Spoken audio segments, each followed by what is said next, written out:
All right, let me find my guest to invite her.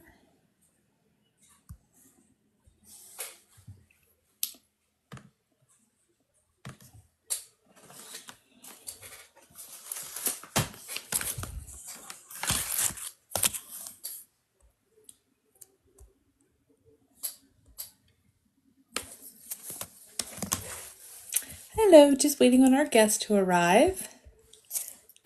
Miss JL Hoyt, there she is.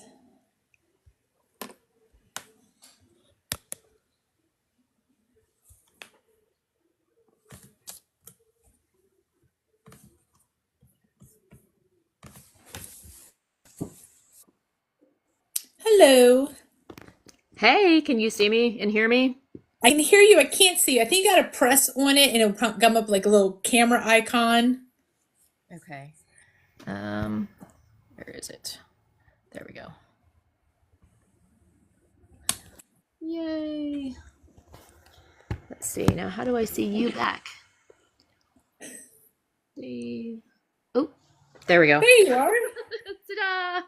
See, I have this thing that is like the TikTok studio kind of thing on my computer that it like puts the book up and does all of this stuff, but I don't know how to like join your invite from that environment, if that makes sense. So, oh well, here we go. And I don't know how to do all that other technical stuff. So I do it simple. Simple works, right? So let's just do it simple. Absolutely. Well, welcome. I'm excited to have you here. Thank you. Give people a few seconds to come in.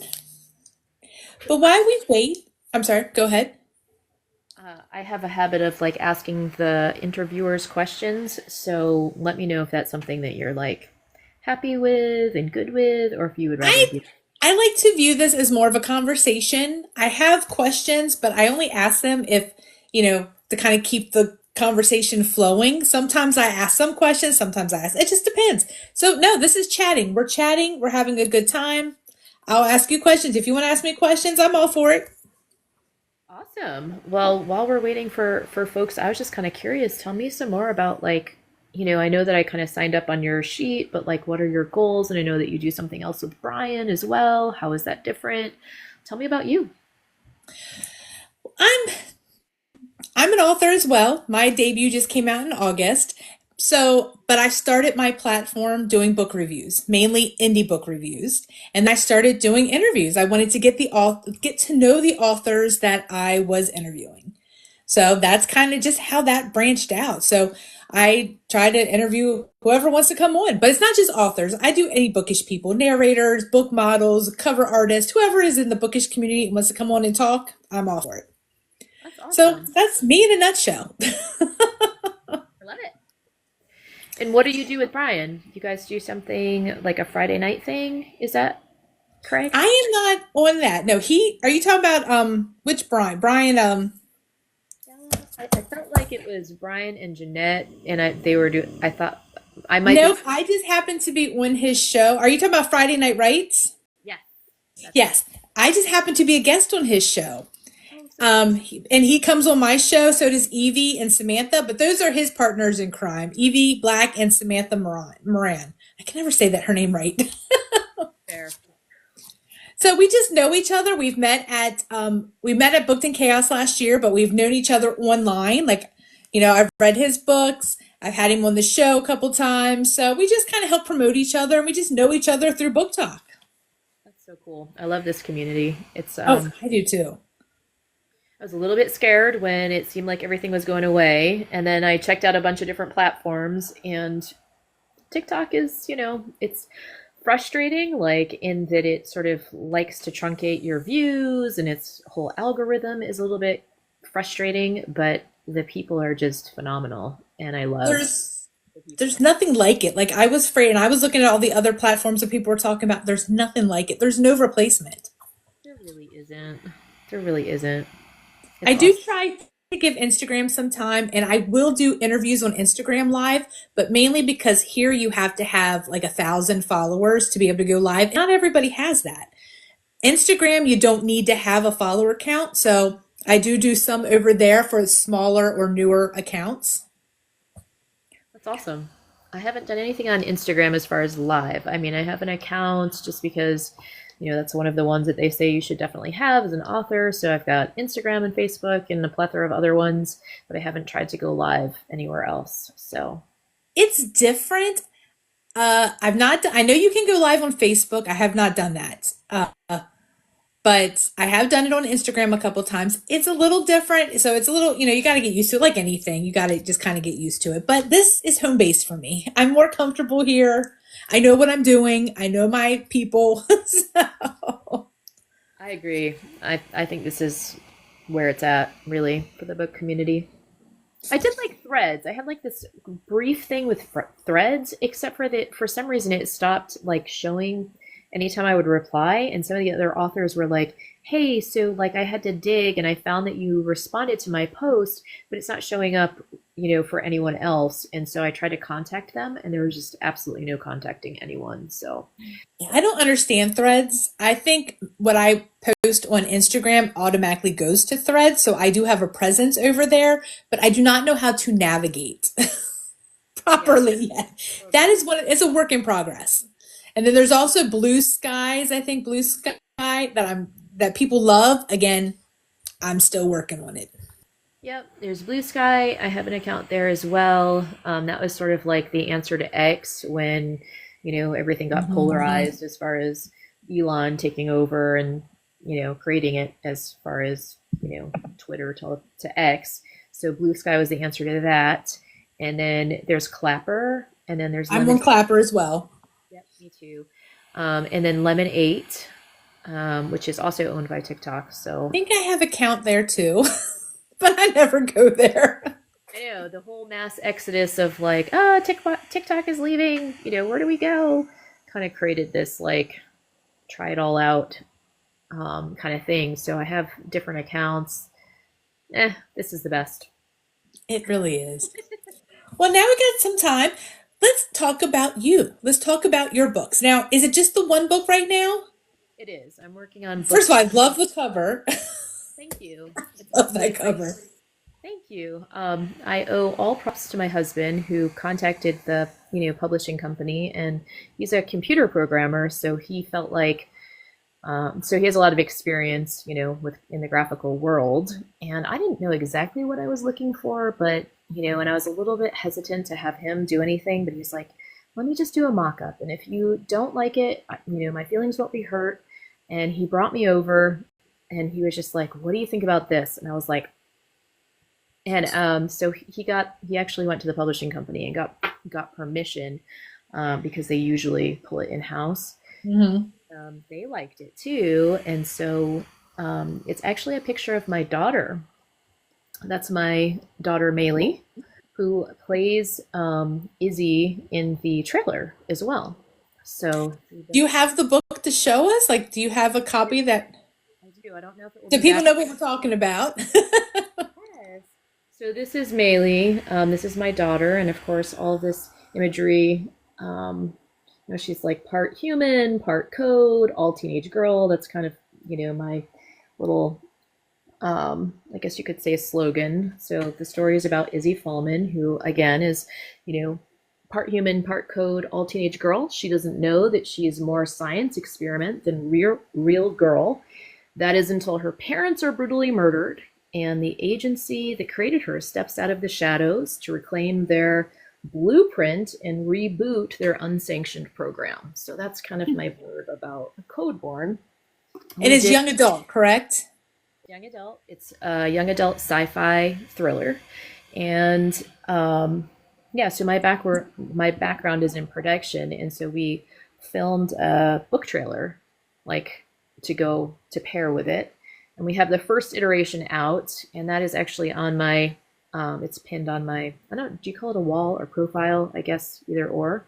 Um, Yeah. Your bio or whatever it is. yes, exactly. So, yeah, folks can check that out. And how long have you been writing? So, in various ways, again, um, So my career started in social work, and so all kinds of writing, but in a professional capacity. And then I would kind of, tap away on little things, on the side, but I never really felt like that, like I could be good enough, that whole imposter syndrome, as I've Mhm. now learned that it's actually called, to really go anywhere with it. And then my I kind of transitioned my skill set from um, social work to social work for film. So I started to produce, and then that was kind of telling stories and writing scripts and figuring out how to tell stories in a visual capacity, which was a lot of fun, and I really liked it.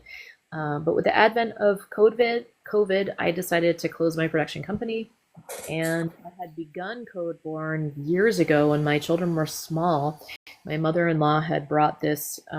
She was working at the hospital, and she had brought this, like, I don't know, digest of some sort home, and it was talking about how they were, trying to create external wombs and kind of produce babies in these external wombs. And I was like, oh, that's fascinating, and it kind of created this whole what if scenario. Well, what if the child didn't know it was like a science project, and what if it was like an unsanctioned government deep state program doing dirty things, and what if. So that's kind of where that came from, and I just kind of went from there. So after I closed my production company, I was like, I think I'm just gonna write the story and see what happens. I had about half of it done, and yeah, so fun.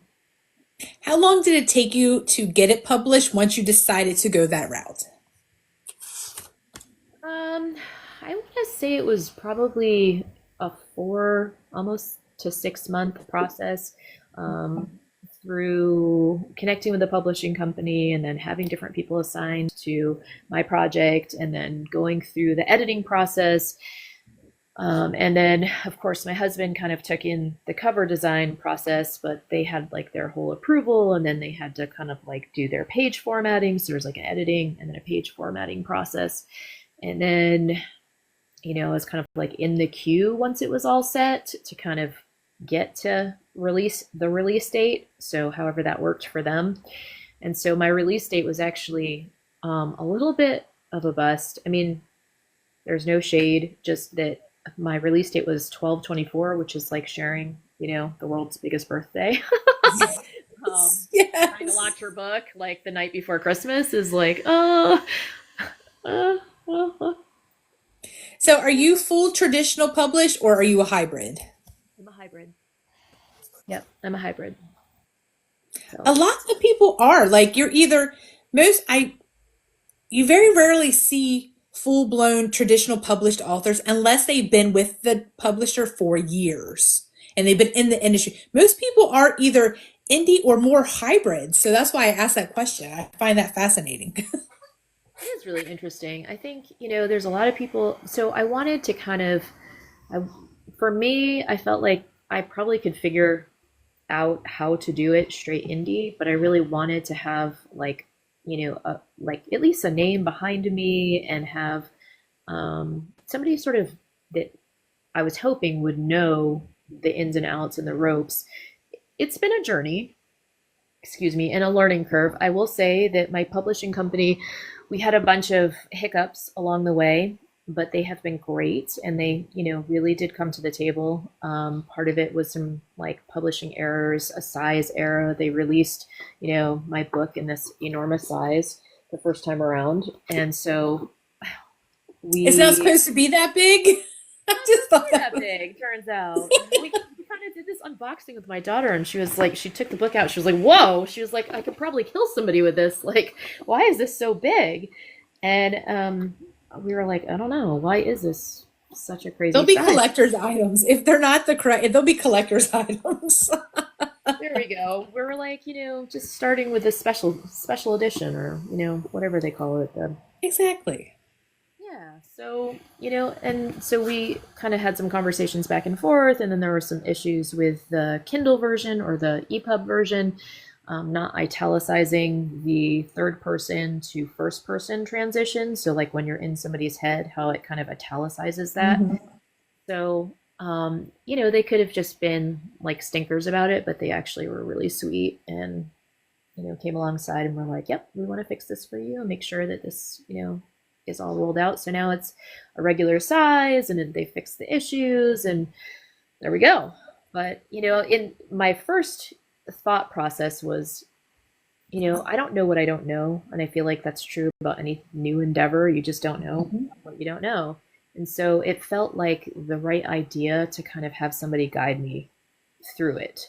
I think I don't know if I'm going to do book two the same way. I'm about, I want to say, over a quarter. I have, I'm closing in on about 40,000 words for book two in the Artificial Bloodline series, because this is a series. And yeah, we'll see. How many books are going to be in this series? 3 to 4. We'll see how many words and how it sort of lays out once it's all sort of said and done. But my goal is 3 to 4. And is it a cliffhanger? Like, is it a continuing series where we follow the same girl, or is it like interconnected? How is it? That's a great question. You're following the same characters. There are so it switches perspectives in the book. It's not an I so I wrote it in third person, except for when we kind of get into different characters' heads, and then it will follow Izzy throughout the series and the primary characters involved. Um, Nice. Now I have to ask because I literally just finished the sequel to my series. I too am looking at 3 to 4 books. I just finished book two and sent it to my developmental editor. Did you find that writing the second book is a little tougher than writing the first? so not for me, actually, the reverse. I think I was way more in my head the first time around, where I was like, just trying to find that flow and find, I think there was a lot of writing and then editing while I was writing, which I know is supposedly a no-no, They say but not to do that, but it's hard. I know. really hard not to. I'm like, no, that's not right. It's more like this because, those repetitive words that you use that you're just sort of like that you weed out in the editing process. But for me, the second book is flowing a lot easier, and I feel like characters are dying, and there's lots more that are happening. There's a bunch of different plot twists, and so I think it's a lot of fun, and I feel like I'm kind of hitting a stride now. Nice. So, when you are getting into your author mode, I like to call it, when you are trying to be creative, how do you flip on that switch? Do you have like certain things you do? Like, are we burning incense or having music playing? Do you have to have a coffee or a special kind of beverage? What are you doing to turn on author mode? Um, well, let's see. A rain dance, except for a book right now. I would You'd say be surprised. probably, right? You were saying burning incense. I'm sure people have really, the different things. Like I saw a post the other day that was like, "What do you eat when you write?" And I was like, I don't know. What do people actually have like certain things? Maybe they do. I think I that's really cannot eat while I write. I People do have like snacks because I've been asked that question in interviews myself, and I'm like, I cannot be typing and trying to snack. Now, I do have to have a beverage, water, coffee, tea, whatever, but I can't have food. That's just too distracting for me personally. yes, me too. Exactly. I am big into music, so playlists kind of set my mood. I'm very mood oriented with my music, which drives my husband a little bit crazy because we'll be riding along and he'll throw on a song and I'm like, I'm not in the mood to hear this kind of music. But playlists are my thing. That gets me into the mood, for writing. My books are very action packed. I like, kicking butt. And so there's lots of, action packed scenes. And so my music, and then of course, Izzy has gone through a lot of loss. And so some of that, is definitely, um, yeah, sorry, I just saw somebody comment. I use playlists when I write too. Yes, exactly. Now, do your playlists have words or are they instrumental? They have words, but I'm very specific about. So this is kind of interesting because my husband was like, "Why can't you just listen to whatever music?" And it has to be something that I'm very familiar with, so I'm not actually listening to listen to the music. it's just kind of setting the mood for me. I'm pretty eclectic with my music. You know, I can go anywhere from super sad in order to get into some of those scenes and some of those moods, or you know, really heavy. So I don't mind.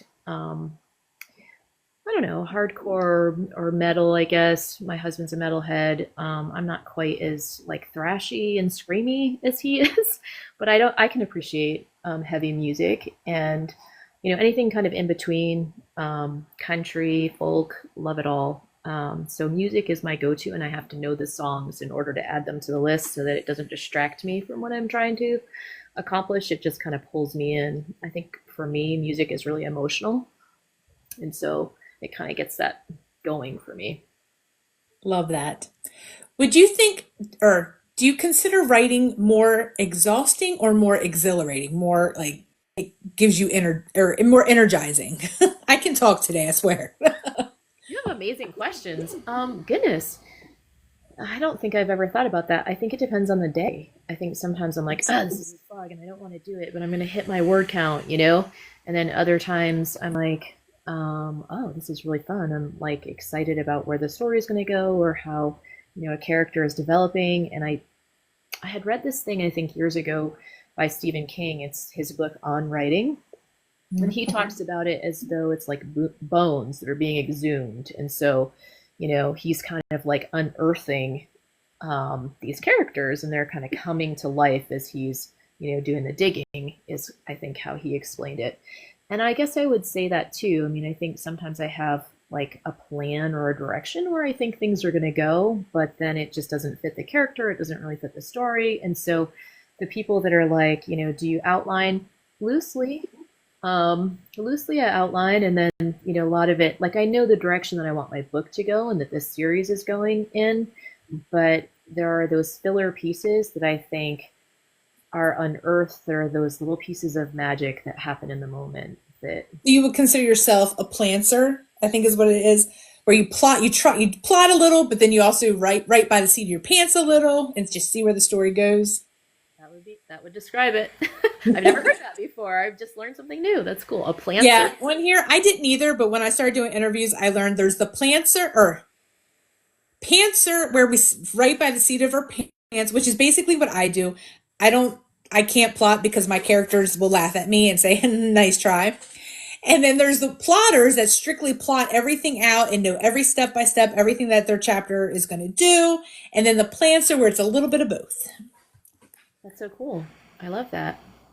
I learned something. It's the TikTok lingo. I don't know if it started here, but that's where I learned it from. I mean, I've learned so much from the TikTok lane. I had no idea what the imposter syndrome was. I was like, what's the imposter syndrome? But it makes perfect sense. And And we I, all have it. Everybody. for I've sure. known authors that have been in the business for years and years, and you would consider successful, and they even still have it. They've said it never goes away. And I'm like, well, that's not encouraging. Saying. That I is would say I'm a true. plant. Yep. I think that's how you spell it, BL. I think that's how you spell it. I was just Have touching you it. ever molded a character after somebody in your real life? Sure, I think that, you know, it says write what you know. And so I think that there are elements of my character, you know, that are the people around me, or certain things, or, you know, snippets of conversation or something cool that I've heard, you know, that I was like, oh, that's worded really well. Like, I'm gonna, you know, think about that. And I may not, you know, phrase it exactly the same, but I think we borrow from our lives for sure.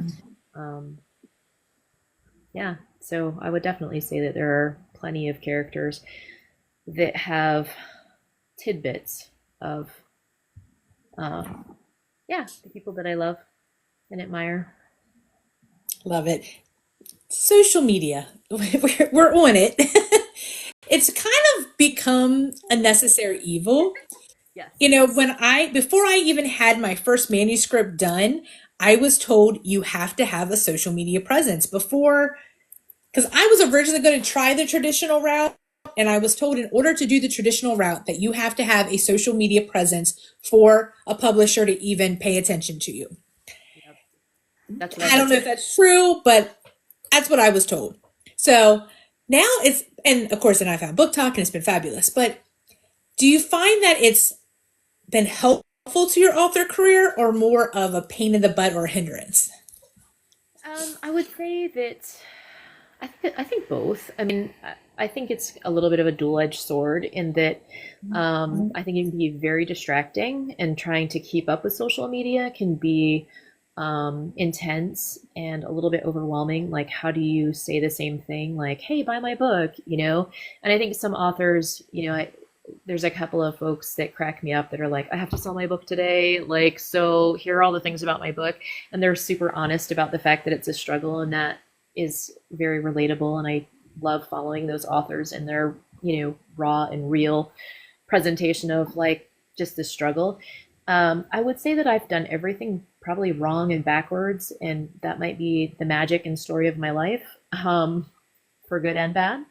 And so I did not like build groundswell going into it. So I've sort of had to do that organically as I've released my book. I also did not really understand or know very much about ARC readers.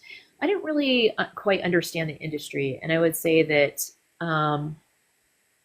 I didn't even know what ARC meant in the beginning. I'm like, people are talking about an ARC reader. I'm like, what's an ARC reader? oh, like, I know. my niece was telling me like she's an avid reader, and I absolutely adore her, and she wanted to become an ARC reader. So she was telling me about this, and I was like, oh my gosh, there's this whole world, which makes a ton of sense. I mean, this hasn't been my career for that long, and so it's all a learning curve. And I super appreciate people such as yourself that are generous and trying to help others. And I would say that that's something that's I'm super passionate about, coming into it new and not knowing as many things. I've been trying to do some initiatives to kind of help indie authors and boost people and support folks. But yeah, I've done everything wrong. I would say social media is a fantastic tool, and it's also super daunting because just trying to figure out how to appeal to people, and how to talk about your book in new and fresh, exciting ways is a little bit of a challenge. And then, like we were talking about before with the algorithm, it's like, it loves and hates you. I started off with like out of the gate 900 views for the content that I was putting out there, and then it just shrunk to under 100, and I was like, what am I doing wrong? Why did it suddenly decide to hate me? And then I tried to promote some of the support that I was doing for other indie authors, and then it wouldn't even give me, I think one video I took down, it gave me 7 views, all of 7. Like, Oh, I was wow. blown away. So then I put out a video, and I was like, hey, are people seeing these videos? Like, I'm kind of getting, my content is getting neutered. And then that kind of, people were really sweet and were reposting and things like that. But yeah, social media is a very interesting beast. Um, Yes. Whether it can be tamed is still to be seen. So, Well, if you figure it out, let me know. yes, geez, same girl. Like, I I don't can know. talk about other people's books all day long. I talk about my own book, I feel like a used car salesman. I know it's so It's hard. like, It's like that meme that's like, you put your book or you write your book, and you're like, will anyone read it? And then, will people read it? People are reading it, kind of thing. And it just feels that way. Like, yeah, it's completely understand. 100%. When you're writing, what does your schedule look like? Do you have a set time that you try to write, or do you fit it in whenever you can? So I used to be a fit it in whenever I can and no consistent schedule. And now that I have published my first book, I really want to get this series out into the world. I don't want to lose any sort of momentum. And also, I was kind of full-time mom, and then also I had my business, which was a production company. And so I didn't really, I just kind of stole moments to the best of my ability. But now that this has become my focus, this is my focus. And so, I get up, I get my playlist, I have my chai tea, and then, I get into it. So, Now you had mentioned that you did you did I'm sorry, is it like a book, like the book video? What are they called? The book trailer for your book. Do you do that for other authors or just for yourself? I've just done that for myself this time. Not that I wouldn't be happy to try and, help folks. The trouble with production is that it's very expensive. And, um, so I'm talking about like full, like movie trailer production, is what we did for my book. And so there's the, writing of the script and figuring that whole thing out. So pre-production, production, and then which is getting, sound and cameras and people to, clap the clapper and do the hair, makeup, and wardrobe and everybody's time. Some people volunteered, some of their time in a kind way, but a lot of, you have to pay for people's time. So, and then That's true. in which my husband is just amazing. He's the one that cut the video.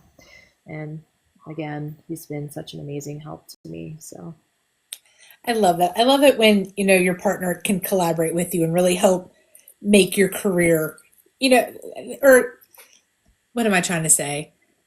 It's a partnership and they really help boost you and help you, that. I can't talk today. I really can't. It's a Monday. no, I totally understand. Yeah, no, Jason has been my like number one. He has championed so much of my efforts. I don't know where I would be without him. From the book cover to editing the trailer to even helping me. I'm a little bit bummed that it didn't work out, that I couldn't figure out how to make it happen on my computer because I was going to show you the video and there's a way to like on the TikTok studio if I live through that, that I could have showed it to you. But yeah, so somebody's asking in the comments if I'm traditional or self. I'm a hybrid, so I have so it's a traditional publisher, but like I'm not selected through an agent kind of thing. Nobody's agenting me. I'm working directly with the publisher in one of their hybrid models. If that, hopefully that answers the question. Has becoming a published author, helped view yourself any differently? Hmm. Um, no, because I honestly I feel I don't necessarily feel like I can even really call myself an author with one book. I mean, I know that I am technically, I guess, but it just doesn't quite feel real. I feel like that imposter syndrome, I guess you could say. I'm like, I don't know, am I an author? I guess I'm an author. It just feels like I'm working hard, swinging for the fences like everyone else who's, doing their best to kind of create something and get it all out there in the world and hope that people like it. You are not alone. Most people answer that question the same way, and they could have 10 books out and they still feel like that. So it's kind of understandable. Writing software.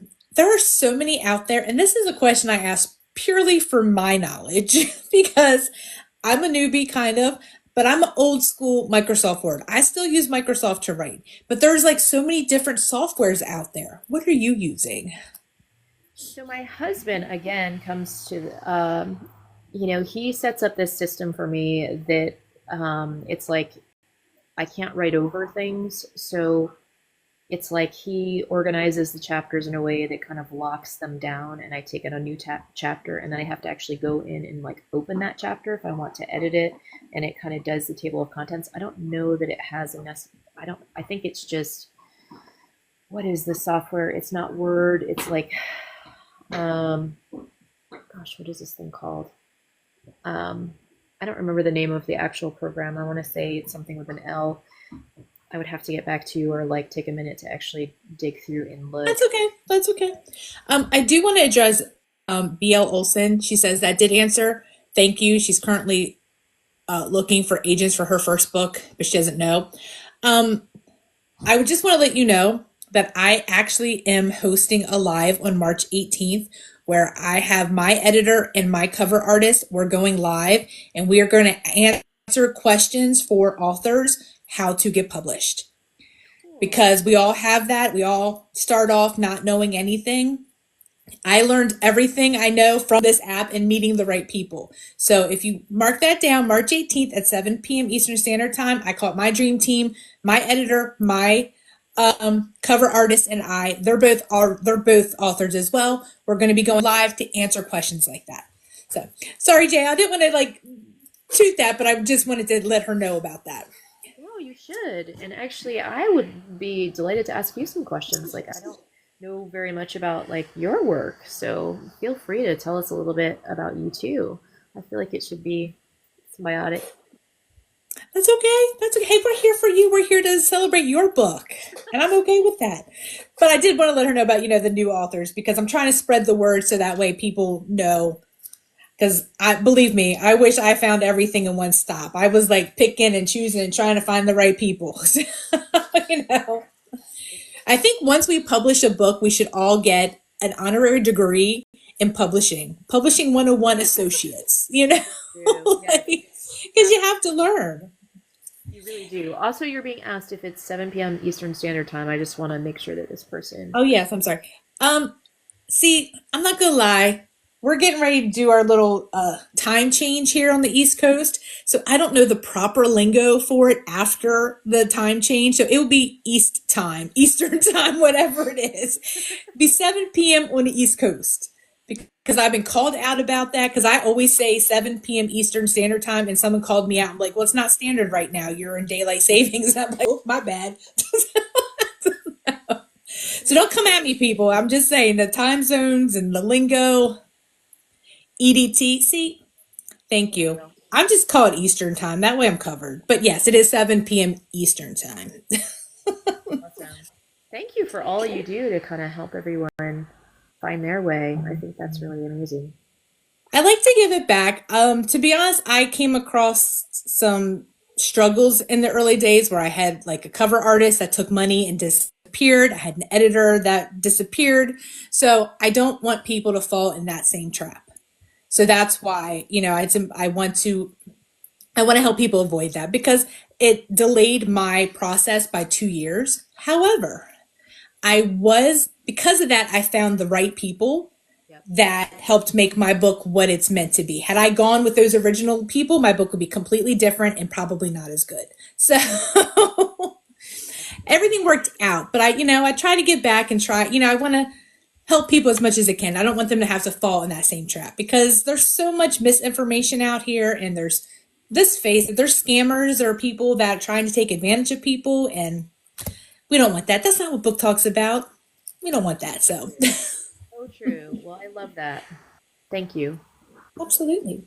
Now, I hate the way I word this, and I will one day probably come up with a better way of wording it, but the best money that you have spent on your writing career. And it could be something as simple as a $5 pen that you just absolutely loved to like your cover or editing or marketing or something that you felt was a good investment for your career. And again, like I said, it could be something cheap like a $5 pen. This is a pencil, not a $5 pen. I'm just saying. Whew, you come with some really interesting questions. Let's see. I like to make people think. You do. You're making me think. I guess I would say one of the tools that I have really appreciated in spending money on would probably be the trailer. I think the trailer has been a great benefit in just sort of marketing and selling myself and having a tool to kind of put out there on multiple platforms. And, if you can do that and start to gain some interest and some traction. You asked if I did that for other authors. I haven't. I mean, I would be willing to work with other authors if they were interested. For sure. I know there's a lot of folks out there, and I find it super annoying. You probably know exactly what I'm talking about. Anywhere on Facebook, and in particular Facebook, if you post anything to any of their groups, you are just going to get hammered with Oh, yes. people offering you trailers and book promotions and all of these other things where it's just super frustrating. Um, and I hate that for folks. And I would love to be able to create something that was dependable, like a resource where people can, go. And I've started to kind of make some of those videos. I know that we're all sort of asking ourselves the same thing, which is surrounding marketing. How do we market ourselves? How do we put ourselves out there? What is BookBub, like things like that, and how does it work? And so I've started to kind of do some things to try and help authors learn a little bit. And in that, I have one video. I have a couple of different videos on my on TikTok here that are surrounding just how to pitch, because that's something that I have had to do as part of my career is just going to major studios and basically dialing that project into, the sentence that's the, traditional elevator pitch. You get on Hmm. the elevator with an exec or you get into a boardroom and you have to grip them like immediately out of the gate. This is what it is. And so trying to kind of give people that, and then just some resources that for folks to know about as far as writers and authors, both from, like you were saying, the platforms. I mean, I don't use anything fancy when I'm writing. It's been suggested because of my um, kind of what we were talking about before, as far as going back and editing when I should be just writing. People have been like, "Oh, you should use this or you should use that," but I tend to just kind of write in the software and let my husband lock it down, and that's what works for me. But just trying to get resources out there for folks. Um, BL asked, did the publishing company help with your trailer or was that your own thing? That was you, right? That was all you. Yes, that's my own thing. So just to answer that question, I'm a former film and television producer, and so I kind of come from a background of that world. So I was able to tap into folks that would like be the crew and kind of set that up for myself. So, um, Favorite and least favorite thing about publishing? um, I think we, as creators, I think we all wish that we could just do the job of creating and then not have to um, worry about the other elements. And I would say that, you know, I would fall into that category as well, where I would love to just be able to create and, spend my time not thinking about the publishing process. And it's multifaceted. It's just changed so much over, the last few years. And so um, it's an exciting time because I think a lot of people that may not have had opportunity before, you're getting a lot of comments, people signing in. I'm sorry if I'm losing my train of thought. It's a little bit distracting.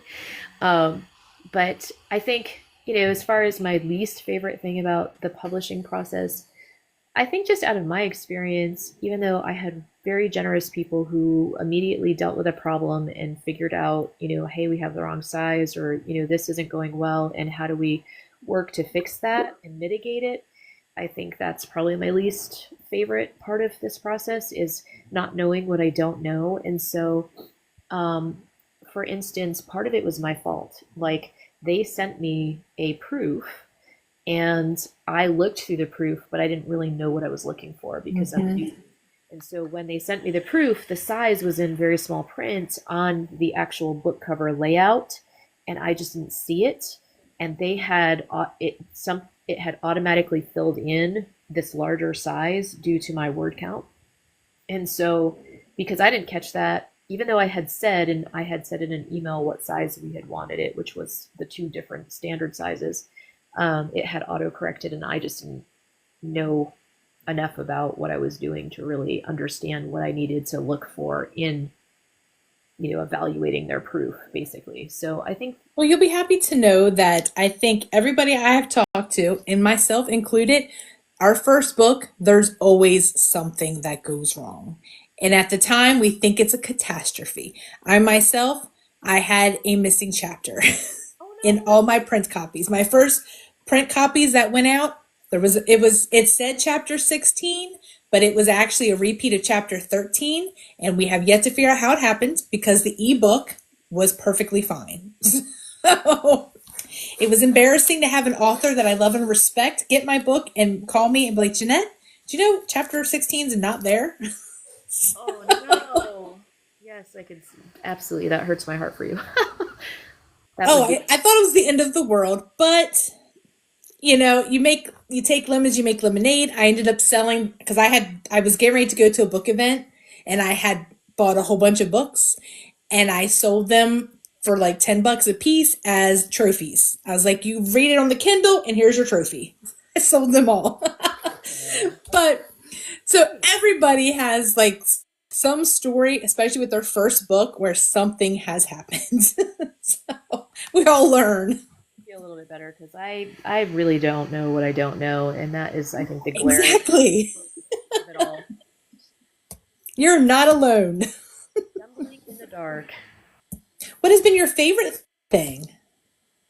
Oh, I think, as much as like I struggle, I think, to figure out the whole social media aspect, I think just um, I have really found I've had a great experience with everyone here, basically, on TikTok and in the community, that everybody has just been so generous with their knowledge and supportive and kind and willing to, answer questions, or, everybody's doing their own version of like how to support people and in their own way. And that really comes through in the book talk world, I think. And just, you know, yeah, I haven't had a bad experience. I say that. I'm going to knock on wood here. Knock on something, yes. And we hope it stays that way. Um, yeah. So, I mean, it's been a really great experience. People have been super generous. I think Stay that's on this side of book talk. I hear there's a negative side. I don't want to jinx myself. I haven't come across it yet, thankfully. I don't want to come across it, but I've heard that it's there. I don't yes. need to go there though. It's good. Yeah, the In people that this book, I'm sorry, go ahead. go ahead. I was just going I to was say, just going to say, in your book, what was maybe the hardest for you to write? Like a character, a scene? um, another great question. Let's see. I need like a copy of these questions that you ask. Let's see. I think the hardest thing to write is about grief in a way that doesn't make people too sad that they don't want to read your book, but how to authentically, um, you know, my main character is, her parents have been brutally murdered, and that's what has allowed this agency to kind of snatch her. And so, how to kind of write that in a way, and again, I'm writing for, the young adult audience. I don't want my book to be too heavy. And I think infusing it with the right balance of like levity and humor and action and fun, but then also like it's a real issue. People are struggling with loss and hurt. And I think that the values in the book, um, I think, do come forward. I think Izzy reflects on her parents a good deal and what they taught her. And the fact that they're not in her lives is painful. And so I think that was really hard to render in a way that kind of allowed there to be space for the fact that she's, a teenage girl that's struggling with something that's really hard. And then also just not make that too overpowering. As if being a teenager isn't enough stress. Right? Right? Maybe Let's that just too. throw some other stuff at them.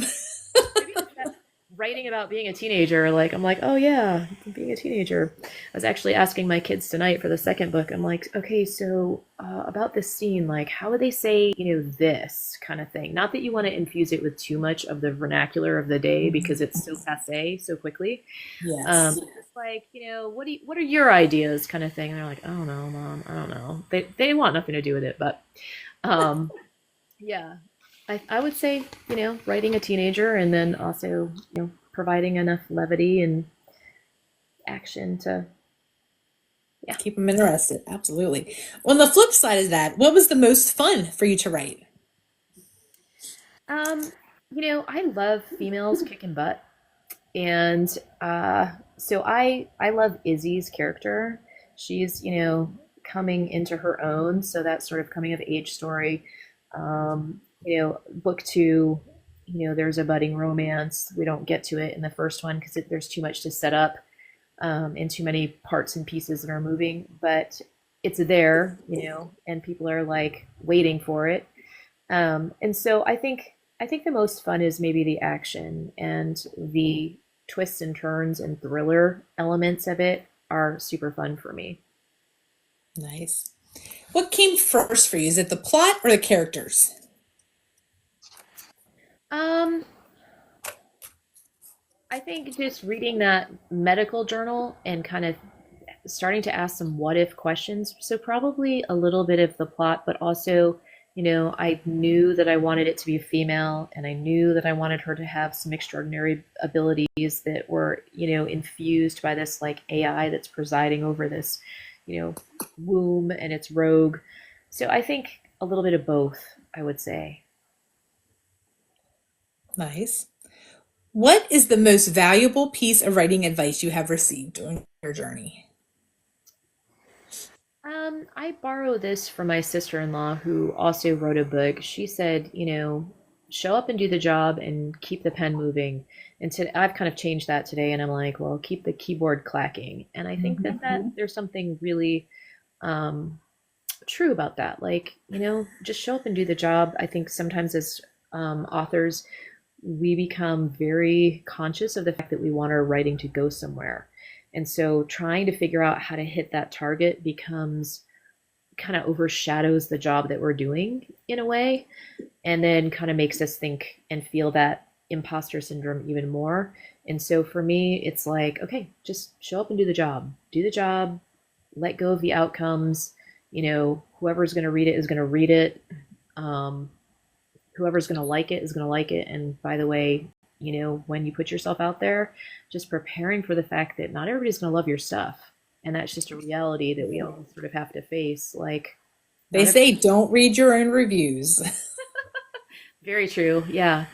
I've been gracious enough not to like have gotten a horrible one yet, but I always let my husband filter. So I had one-star review and it was more funny than anything. So, I was able to see that the person was, I write fantasy and okay, now my book is Arthurian themed, but I do have Santa Claus in it, which doesn't seem like it makes sense, but if you read it, it does. People love him.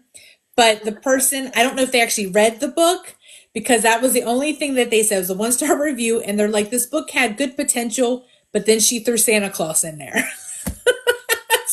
And I was just cracking up laughing when I read that. I'm like, that's okay. You just didn't get it. you didn't get it. Yeah. Like, who doesn't love Santa Claus? Jolly old Saint Nick? And he's actually a hot Santa Claus as a former Knight of the Round Table. So it's not like he's like the Santa Claus that we all know and Right? love. So, but Santa Claus is coming to town. All right. exactly. My readers dubbed him Hot Santa. I He's love not it. called Hot Santa in the book. He's just Chris. But I love that. you have to kind of take them with a grain of salt. And I was told very early on, like, don't, because it's not for us. It's for the readers. It's not for us, and not to take it personally. Yes. So hard to do though. Like, it's easy to say, but it's very, our work is personal and we put ourselves It out there. is. It's our baby. You're putting your heart and soul out there. Exactly.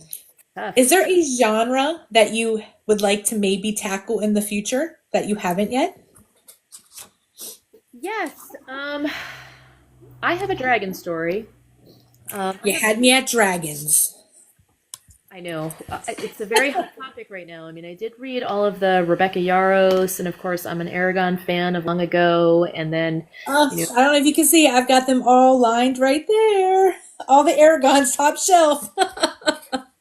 so I think at some point I would really like to do that. I have the beginning, kind of here, but I have to finish the Artificial Bloodline series, and then I also have another series that is going to come before it, which is another kind of, you know what? I'm like a sci-fi writer, but it's kind of interesting because sci-fi sort of invents is the vehicle to my character's, world, but I'm not like a hardcore sci-fi. Like it's not spaceships and it's not the same kind of like techie sci-fi that I think, Fun which sci-fi. my husband Fun loves and I do sci-fi. love. And what did you call it?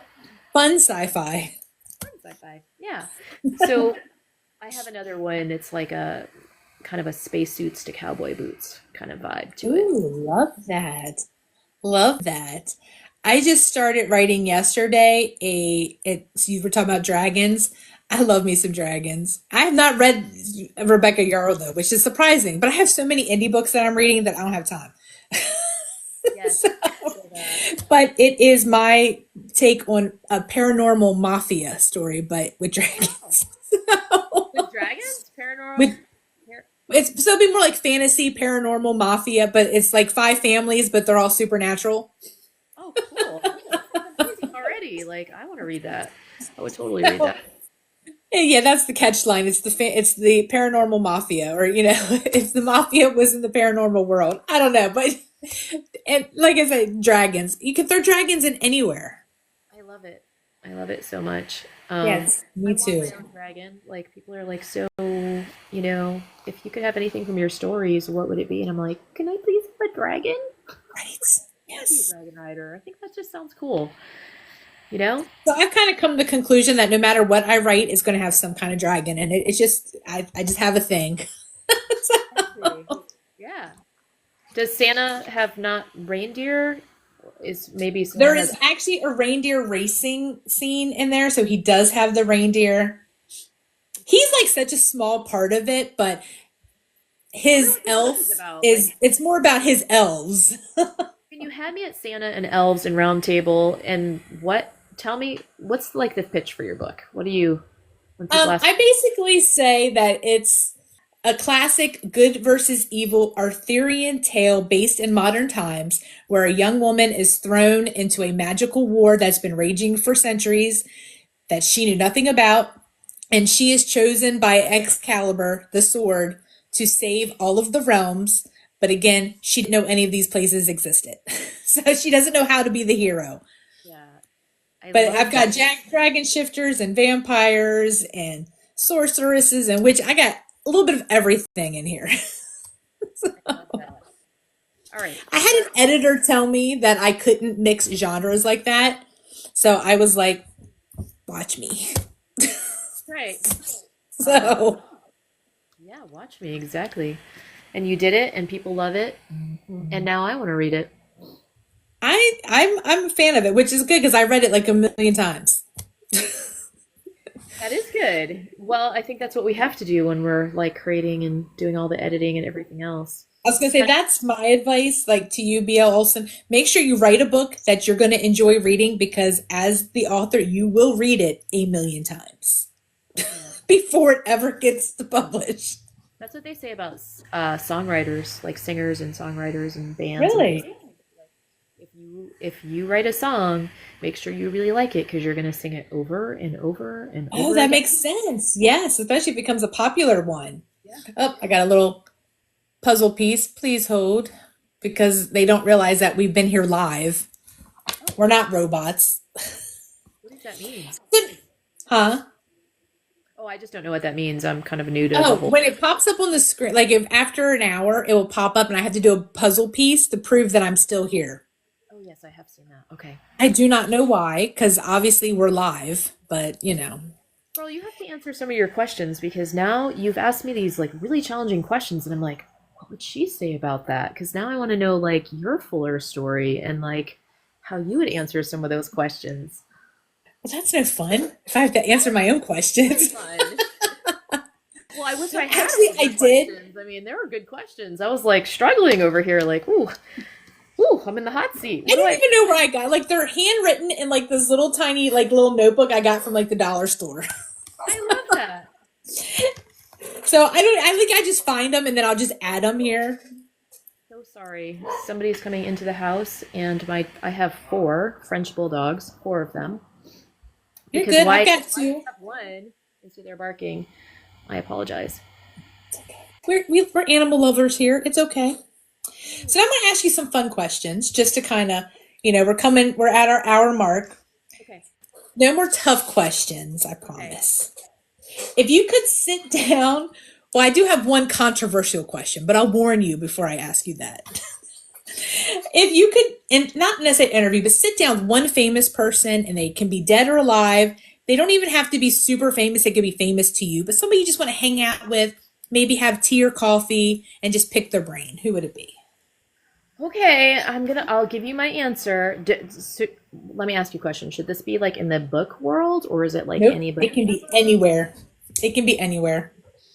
I mean, I want to sit down with God. I want to sit down with like Jesus. I want to understand like what this is all about. But besides That's an that, excellent answer, actually. You're the first person to ever even go there. I love it. I mean, if I'm honest, I'm just like I want to understand all this. Like I want to. Right? Yes.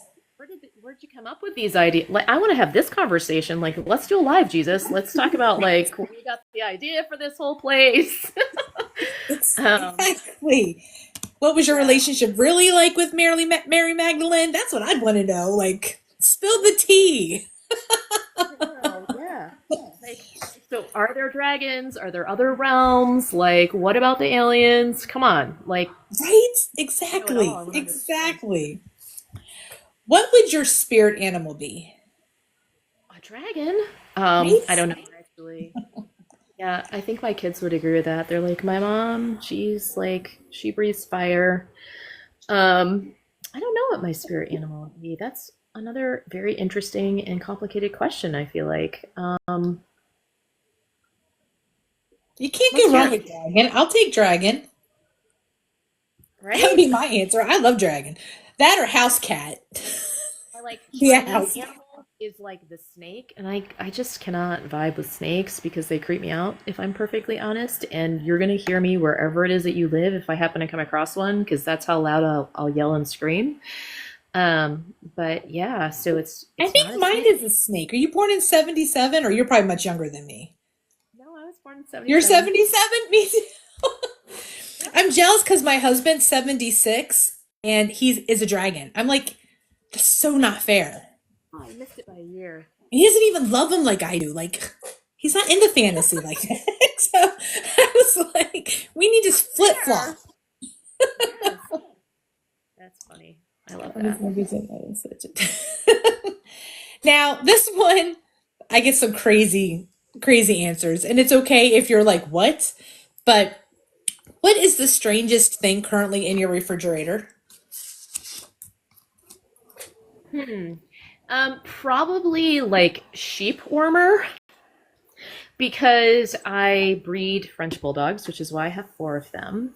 And so it's like a fenbendazole, and it basically worms the puppies and the dogs and stuff like that. But people would probably pull that out and be like, "Are you?" I will take it. That's a first. Yes. I like Yeah. it. Like it. This is the controversial question. Oh. Households are divided. My household is divided, and people actually take this quite seriously. Does pineapple belong on a pizza? Oh, yes. I'm sorry to all the haters out there that don't like pineapple on their pizza, but the Hawaiian is it's money. Right? That was a great Right. invention. My husband is an Italian from New York who is a pizza Ooh. snob and does not, he's like, that's sacrilegious. He's like, no. I'm like, it's delicious. He won't even try it. What? Oh, you gotta try it at least once. I mean, like bacon or ham or even pepperoni if it's nice and crispy with pineapple. Ah, BL Olson feels us. Yes. I have two kids, and they've both just recently tried it for the first time this year, actually. And my Really? son loves it, and my daughter is like, no. Yes. So when I say my house is split, it is right down the middle.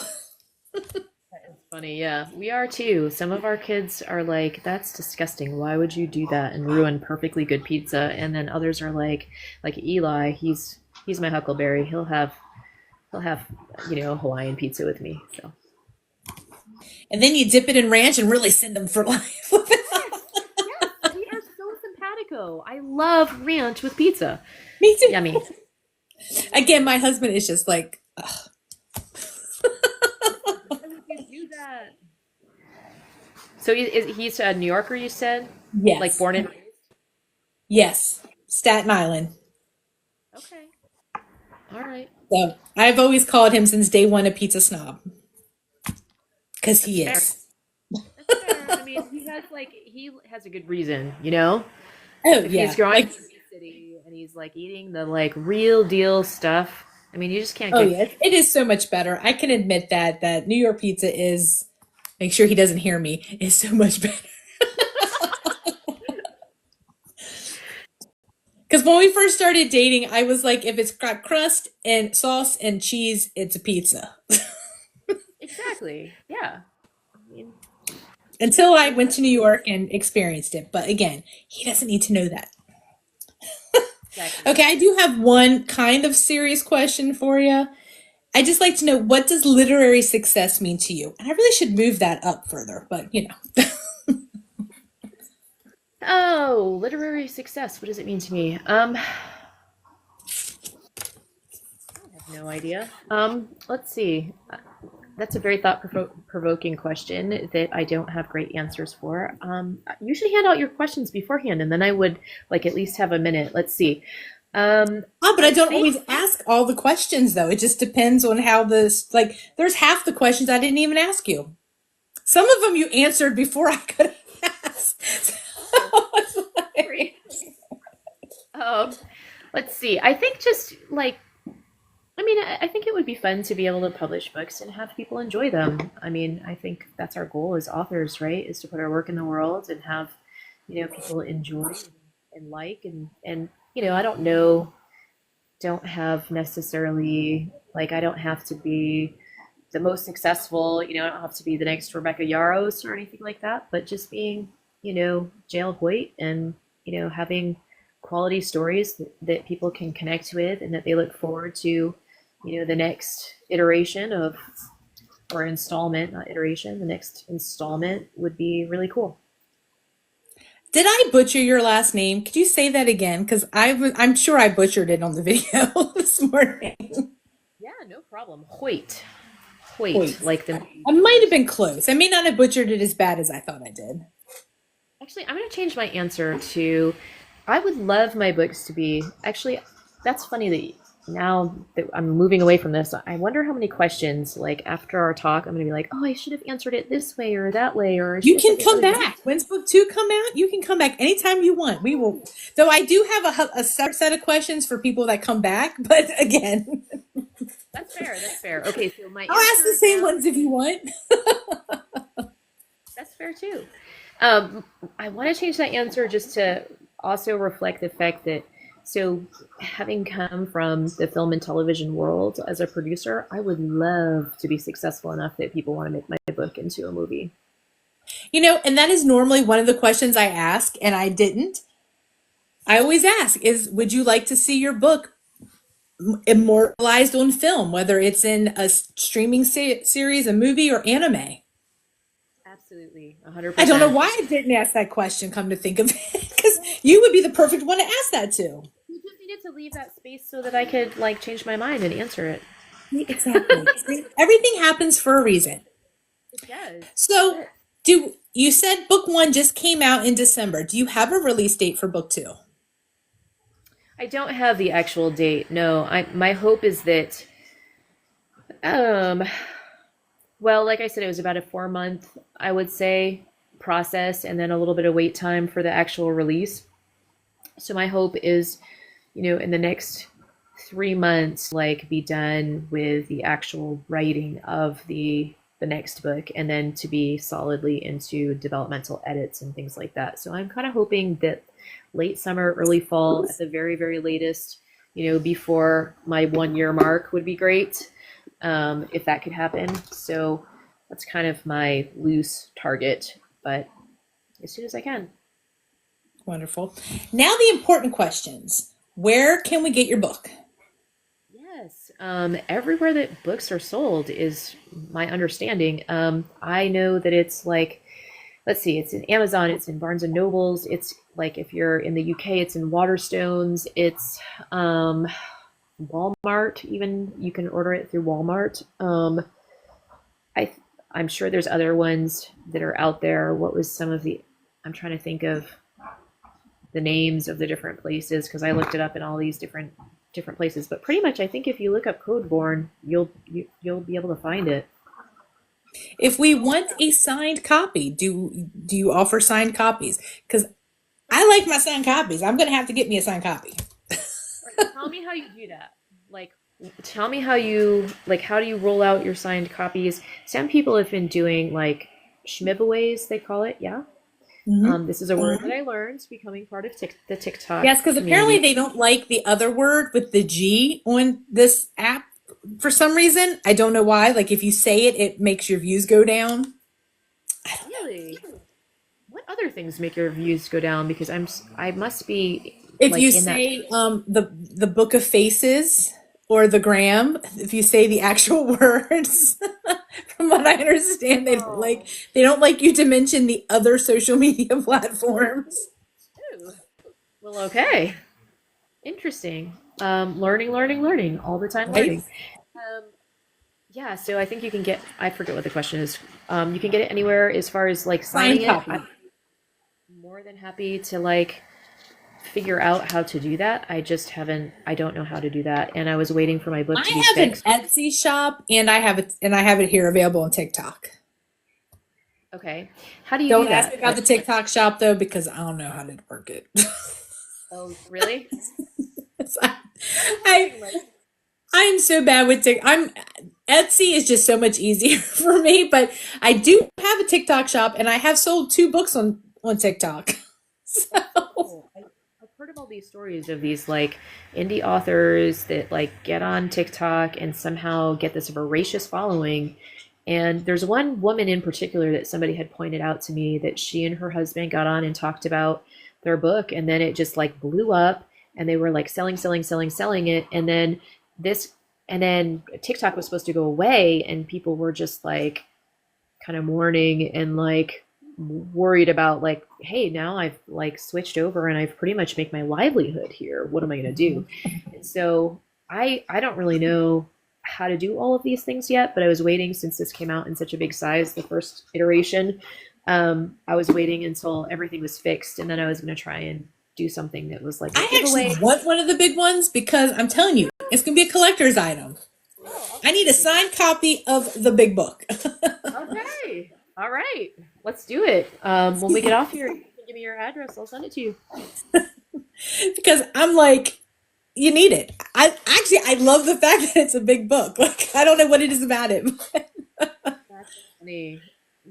Well, I've kind of had mixed people because a lot of people did already order it. So, and I had people that were just like, "Oh, I'm so glad it's big." Like, I love the fact that it's, and that was something too. Like, I don't know, like The bigger print.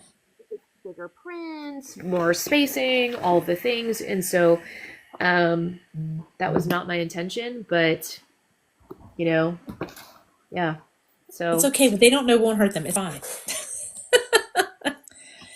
Bookish events. Do you have any bookish events coming up where you go and sign your book in person where people can find you? so I had contacted Barnes and Noble, and then we have Phoenix Books here in Vermont, and then I have a gal that has a it's called Lake Life Beverages. They're like I don't know, healthy beverages, but they're different teas and things like that. And so we're setting up a time for me to go into her shop and try and pull things in. I've gotten really weird. I don't know if other authors are experiencing this or not, but the local libraries have been super strange. They're like, you can't sell your Yes. books here, and da da They're da like, you da. And can we donate it. And then I heard that if you donate it half time, they throw it away. So it's like a waste of a book. no, okay. So that I'm glad to hear that I'm not the only one because I was a little bit like, I live in your community and like I I'm have one. willing to. I live in a small town and I have a library in my town. And they're like, no, we can't. You have to go online and apply. And then they decide if they want it or not. And I'm like, okay. It's like, but you can donate it. And that, we'll take a donated copy. And I'm like, well, will you put it on the shelf? And they're like, well, I don't know. And then I had heard from somebody else that they tend to just throw away the donated copies, or that's like they'll sell them like for like a penny or something, or like a quarter or something later down the road. So I'm like, okay, well, I'm not wasting my money that way. Like, why would I do that? Yeah. So, anyways, the libraries have been really weird, but yeah, I was gonna kind of, I should put out a video and just like ask people what their experiences have been, or Yeah. feel free to chime in as far as, you know, people have kind of said, hey, don't really focus on going into communities and doing traditional signings. Like, try to come up with like events, kind of like what you're doing, Jeanette, of just like, you know, go live or and give away a book and do different things like that online versus like people have kind of, I think, gotten into their sort of like cyber shells almost, and not as many people, it sounds like, I don't know, from I personal don't know. experience. Actually, I mean, I think it really depends. Like, I had some good luck. Though I have some good local authors. Like, I don't know if you have any other like local authors by you, but I was fortunate enough to get together. Hi, Jeffrey. to get together with a couple local authors, and we actually went to my local coffee shop and they let us set up there. They didn't charge us for the table, and we were there for a couple hours, and we had a really good turnout of like local people. And it was So just cool. fun to kind of like be there and meet them, and because books and coffee or books and tea or whatever, they go hand in hand. Yes, they do. Absolutely. So if Thousand you have like percent. a local coffee shop, that might be something that Yeah, that's kind of what I was looking at. Yeah, just or like indie small. bookstore, like little mom and Barnes and Noble. From what I understand, they're weird, and like it depends on if you get a good manager, or it just depends if you're lucky. But like the mom and pop shops, if you can find like a local mom and pop bookstore, they're more than willing to work with you. Awesome. Yeah, that's great advice. Thank you. I'm learning as I go. So Me this has too. been my Me too. I'm experience. the same. Some people are fabulous at getting into Barnes and Noble, not me. But the local bookstores, yes. And again, I'm in the same boat. I have one book out, so but you Right. got to get. Well, yeah. I'm just kind of trying to find my way along, and it kind of threw me when we had these like problems to begin with. So I had done all of this research to try and generate like a little small local, tour. And then, I was like, well, I don't want to like take these giant books and, anyways. So kind of back to the drawing board where that's somebody says, let's see, I live in Denver, so I was wondering if the big city would influence the book signing. I don't know. I Maybe. don't know. I live in a small town, though. I live not far from Charlotte. I just don't like to go to Charlotte. But there's another author that's local that's had success in Charlotte, so I will probably be venturing there, and I will let you know. So stay tuned. I will let you know if there's any difference. Also Okay. book events, like um, there's a lot more than I even realize. Like big book events that people hold. Like I'm going to Lucky and Lombard, which is in Illinois, in April. Um, I'm Vermont. I don't know of any up that way because I have a friend that lives in Connecticut, and I know she's like looking for things up in the New England area.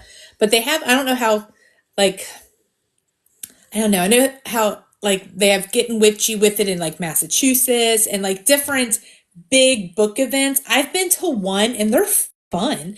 Now, granted, most of the time, the cost, because you got to travel and the expense of hotels and stuff like that, you don't normally break even. You might, but it's worth the experience to go and just kind of get your name out there and meet other authors. And so that's something to look into as well. Absolutely. And I know that, because my character is kind of like a superhero-ish character. You could go to Um, the cons, like they have the yeah, that's what I Comic was Cons and stuff like that. I do have an author friend.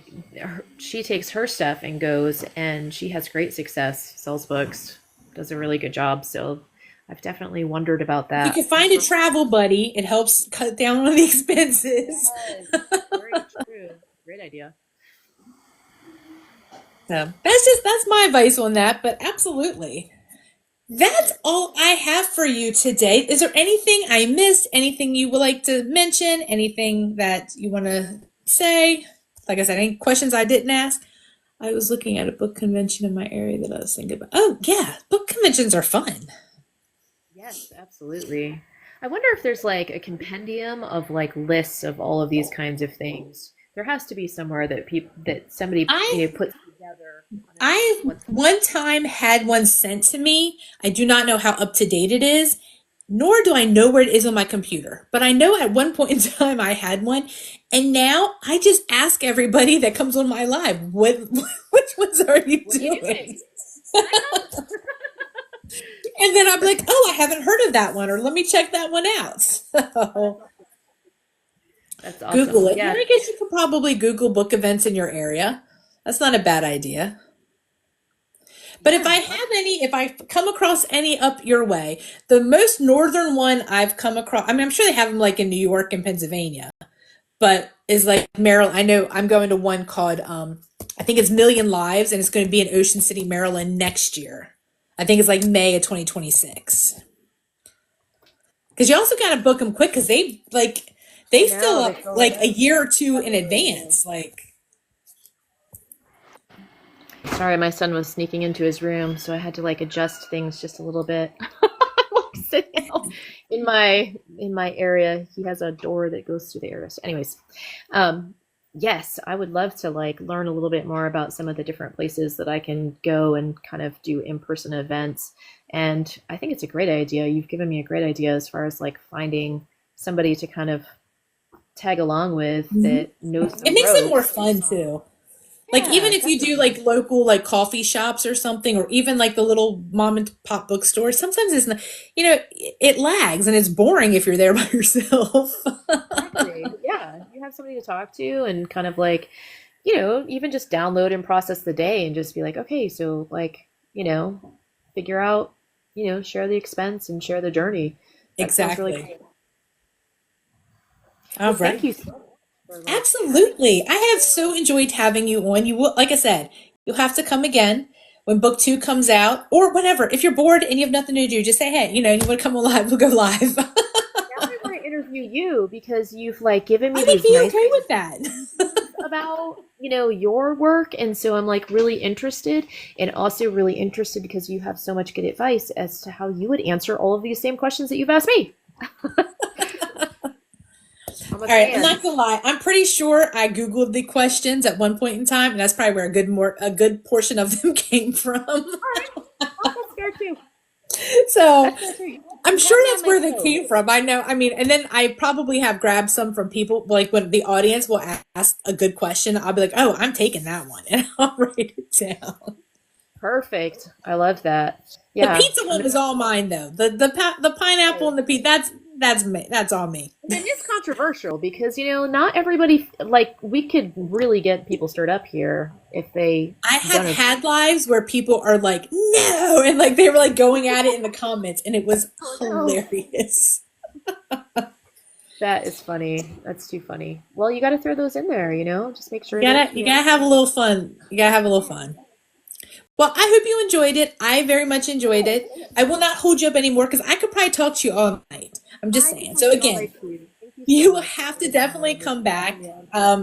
And I can't wait to read your book. Like I saw the cover and I added it to my TBR because I'm a sci-fi fantasy girly, and I'm like, oh, that just the cover had my attention. So, oh, Yeah, thank well, you. thank you so much. And thank you everyone for joining and for, Yes. commenting and giving us some good feedback. That's really sweet. So make So sure you appreciate check out her page and check out her book. Do you want to it. show Yes, us that cover one last time? sure. You want me to give the two Yes, second? yes. Give your elevator pitch real quick. Here's my elevator pitch. Izzy Fallman is part human, part code, and all teenage girl. She does not know that she's more science experiment than real girl. Apparently, I can't talk. That is until her parents, or those she believes are her parents, are brutally murdered, and the agency that created her steps out of the shadows to reclaim their project and reboot their unsanctioned program. Codeborn. Love it. Love it. Make sure you guys go check out the book. Check out her Miss JL Hoyt site, her page. Go give her all the love and support. Make sure you're following her. Yes. Well, thank you for this time, and I so appreciate it. And let's set up a time where maybe we can do this again, and I can ask you the questions. I'm in. I'm in. You let me know. All right. Let's do All it. right. Well, thank you, everybody. Everybody have a wonderful week, and I hope to talk to y'all soon. All right. Bye.